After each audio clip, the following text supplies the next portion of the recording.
Hello my dear students, in the last video I hope you clear with the different methods of communication. In this video we continue the same types of communication on the basis of means or methods of communication. On the basis of means or media used for the communication, it classified into two, verbal and non-verbal communication. Let's study it in detail one by one.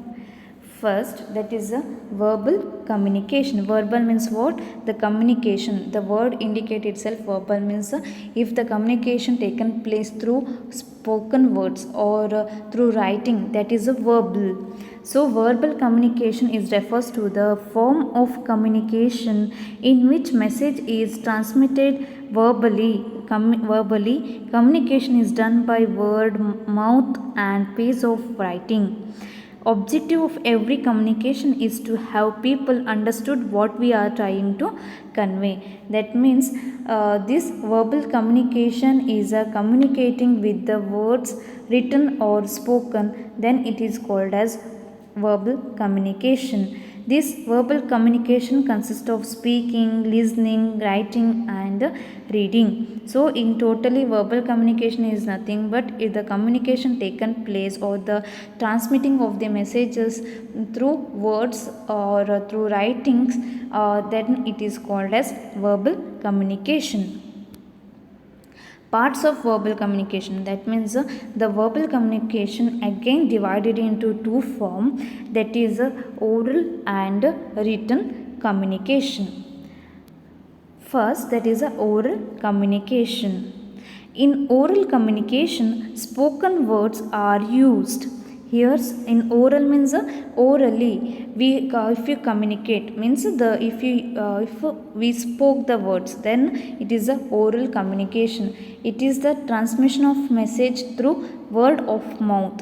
Then it is called as oral communication. It includes face-to-face conversation, speech, telephonic conversation, video, radio, television, voice over internet.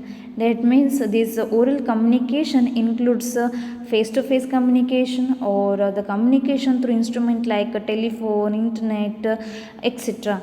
Then it is called as oral communication. In oral communication, communication is influenced by pitch, volume, speed, and clarity of speaking. That means here this speaking can be understood through our voice modulation or the voice of our voice.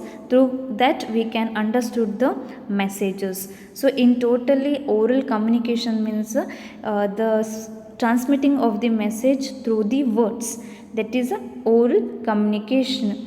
This oral communication can be easily conveyed and understood. The next one is a written communication. In written communication, written signs or symbols are used to communicate a written message, may be printed or handwritten. That means the written communication means the transmission of message through written words.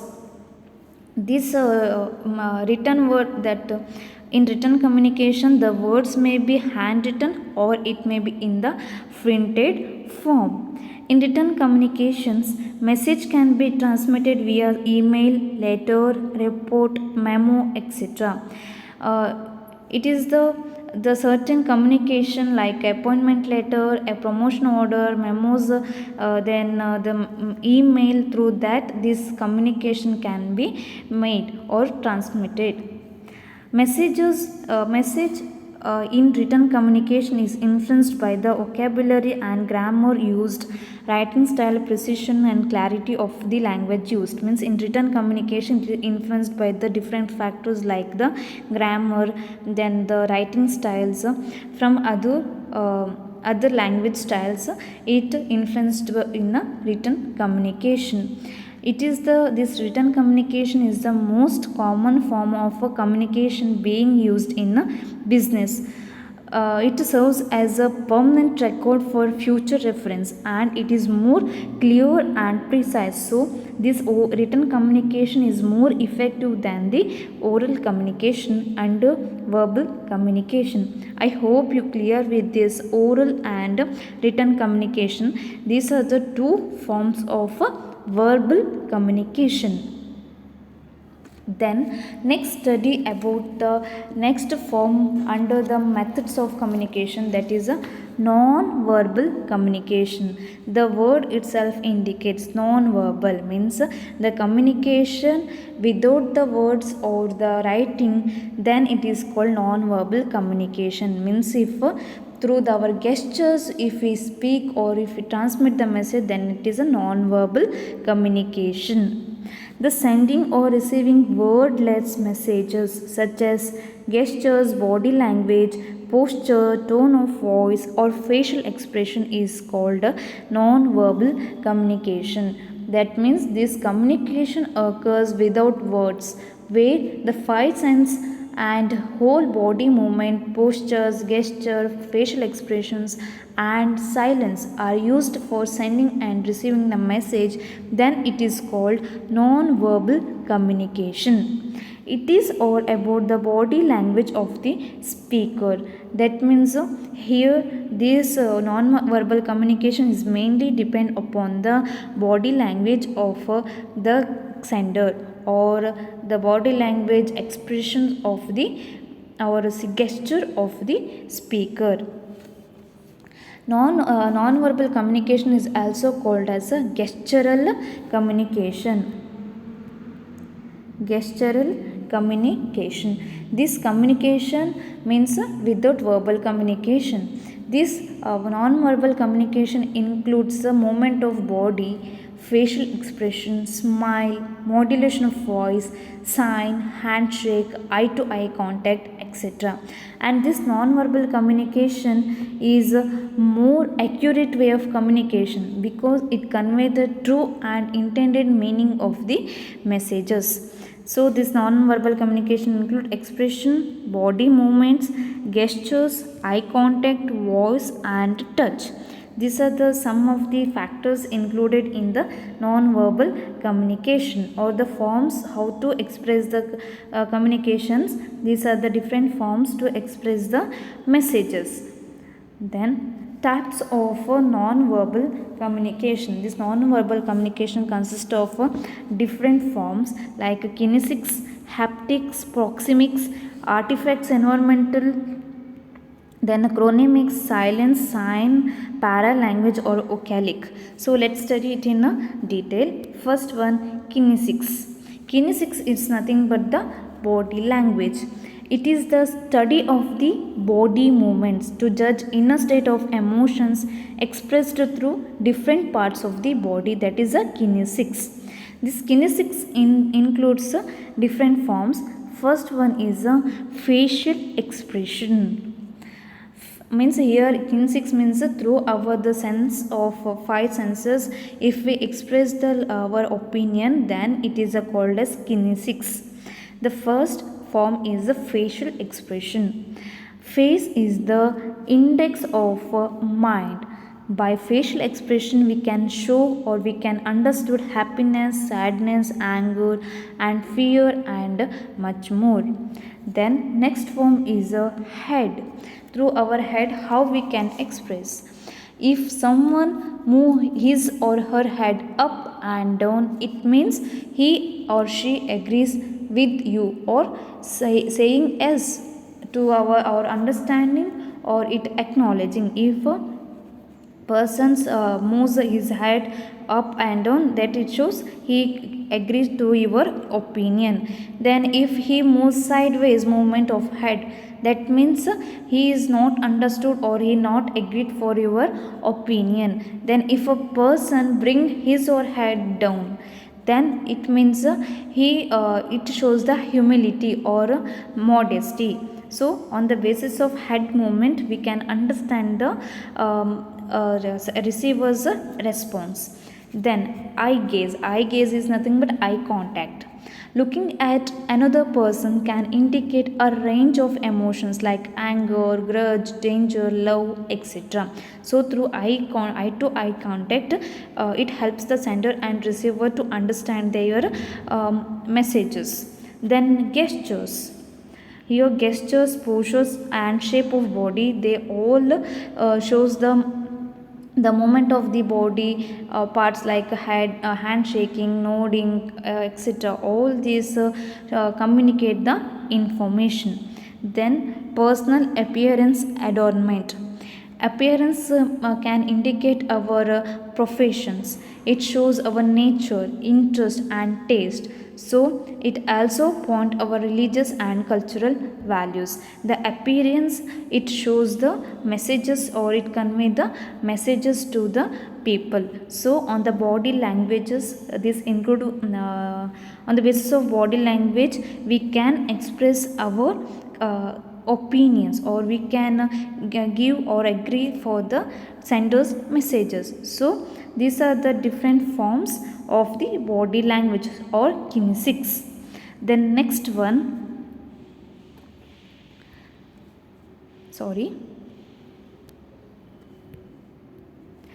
next type of non-verbal communication is haptics. Haptic means touch language. That means it refers to the ways in which people communicate and interact via the sense of touch. Through the touch, we can communicate with the sender, or we can communicate between the two peoples. Then it is called haptics. Then next one, it is proxemics. Means space language is nothing but the distance between the two people in the communication, that is a proxemics. It deals with the use of space or distance in communication.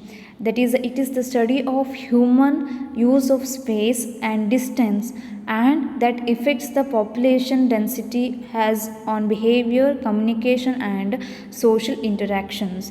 In simple, while communicate, keeping a distance is called as proxemics. Means how much distance is required between the two people while we communicate, then it is called as a proxemics. Then next one is artifacts environmental. It includes artifacts environmental factors. It includes the appropriateness, climate, microenvironmental factors, color, lighting, etc. Through this, the communication can be taken place. Then next form is chronemics, means time language. It is the study of the use of time in non-verbal communication. Means on the basis of the time, the time indicates the need of the communication, or how much communication is important is defined on the basis of the time. This include punctuality, willingness to wait, and interactions, etc. You can easily understood it. The example: a call at 2 a.m.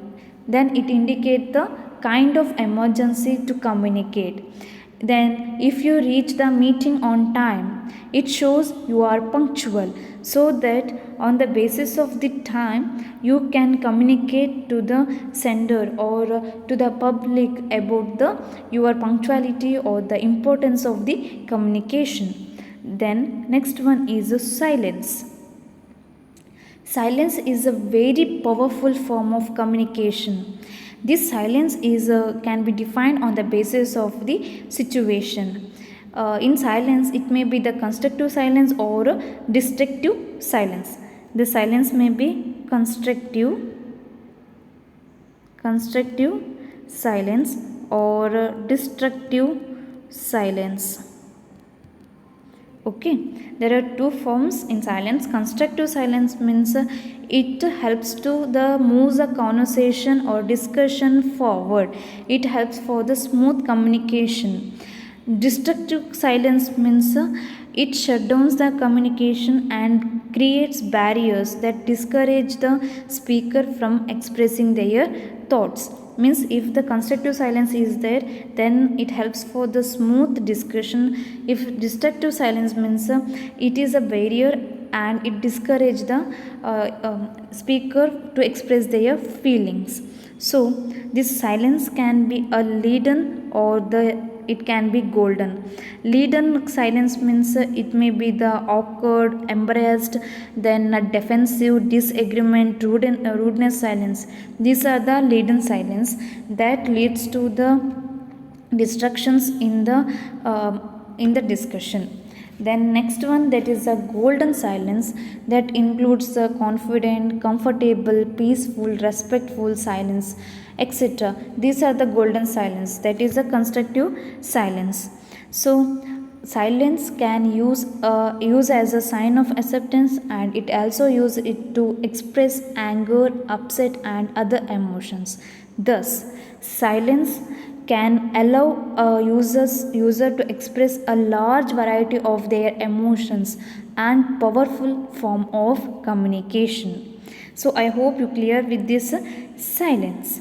Then next one, sign language.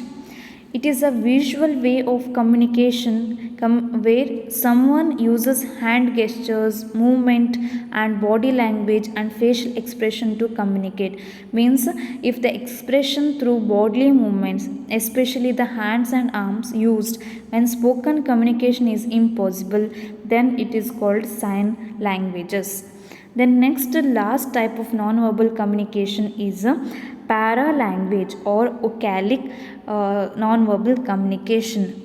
Attributes of speaking which include the pitch, the tone, the volume, tempo, rhythm, resonance, then nasality and accent of the speaker, collectively known as a paralanguage.